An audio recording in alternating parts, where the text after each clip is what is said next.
Hi, I'm State Senator Audrey Gibson, and I am the minority leader in the Florida Senate. I am delighted to be a part of the Read USA project today.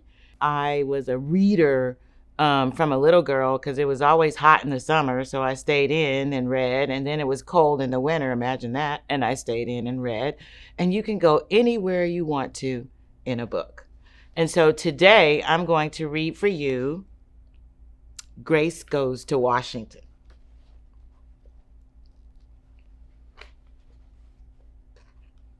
And Washington is where Congress is, and they may make federal laws or national laws.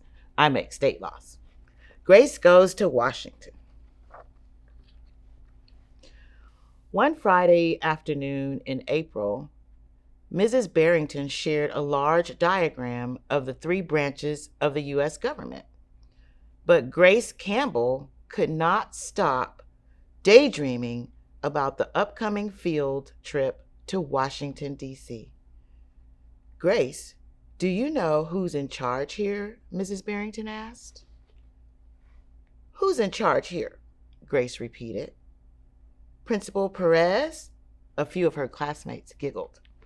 And see, they're getting ready for their field trip and to learn about the three branches of government. Well, said Mrs. Barrington, I suppose you could say Principal Perez is like the executive branch here at Wilson Elementary because she's the head of our school. But right now, we're talking about the U.S. government. Sorry, Grace answered. The president? He or she leads the executive branch? That's correct, Mrs. Barrington smiled. The president. The last bell of the day rang. We'll discuss this more next week, she announced. Student council members, Grace and Sam, don't forget you have a meeting after school. At the meeting, classroom representatives were discussing their ideas on how to spend the money raised from their holiday bake sale. And that's what representatives do. They discuss ideas that can become laws. Thomas and his committee petitioned for new sports equipment. Grace and her committee thought new books for the library was the way to go. Principal Perez even offered her own suggestion. The music room sure could use some new instruments. Mr. Marshall, the media center teacher, listened carefully to all of their arguments and took notes. It's a little meeting in the boardroom. They're all good ideas, Grace later admitted to Sam. There's no way we'll agree before the vote next week. You know what I was thinking during the meeting? Sam asked. No, what? If Principal Perez is like the executive branch, I think the student council is kind of like the legislative branch because we're the elected leaders from each class and we help make decisions for the school. Grace considered Sam's comparison. Yeah, who knew so many people had a say in how to spend cookie money, she grumbled. The following day, Grace could hardly contain her excitement. It was finally field trip day. As the bus drove down Pennsylvania Avenue, cherry blossoms dotted the streets like pink pom-poms. Grace and her classmates visited the Lincoln Memorial, the U.S. Capitol, where the legislative branch meets, and the Supreme Court building. That's where you'll find the judicial branch and Supreme Court judges, Sam pointed out. They decide if our rules and laws are fair. Kind of like Mr. Marshall does at our student council meetings, Grace added. During a tour of the White House, home of the executive branch, Grace's dream of becoming president felt more real.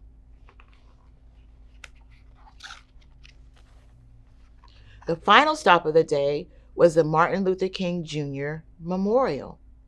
Grace studied the words engraved on the monument and thought about their meaning. At recess the next day, arguments about what to purchase for the school grew more heated.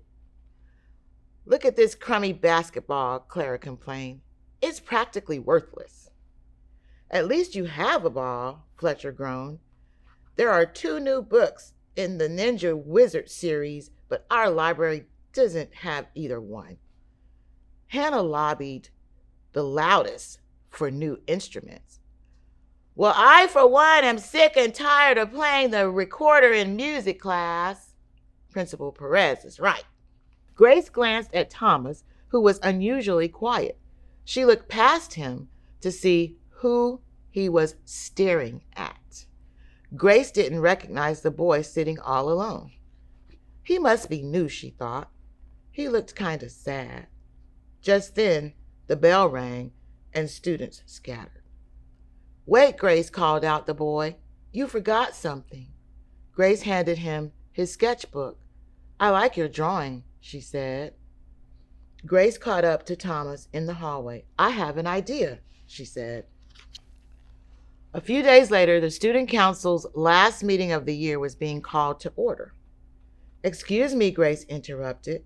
"Before we vote, Thomas and I would like to introduce you to someone. This is Aman. He's new to our school.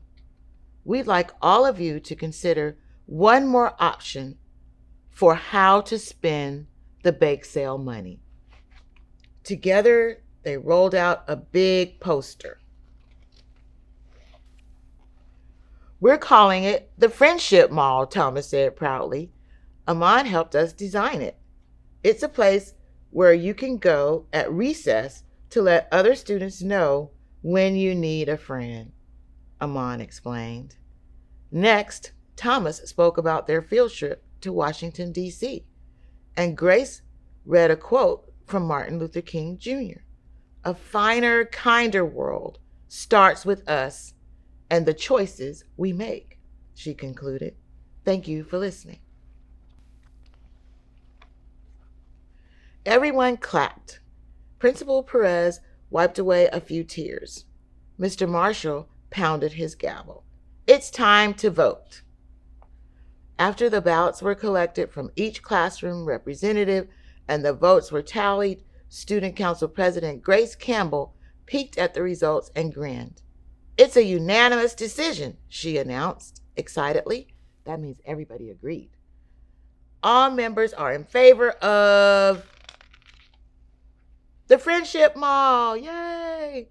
The room filled with happy cheers. Principal Perez took a seat, and then, much like the president signs a bill into law, she approved the election results, making the decision official. "Today, you put your own wants and needs aside in order to serve others," she said, beaming. "That is true leadership." Everyone agreed. And sometimes we do have differences, but we can always build consensus. And Grace's Going to Washington book talks about leadership and working together for the benefit of all. Thank you.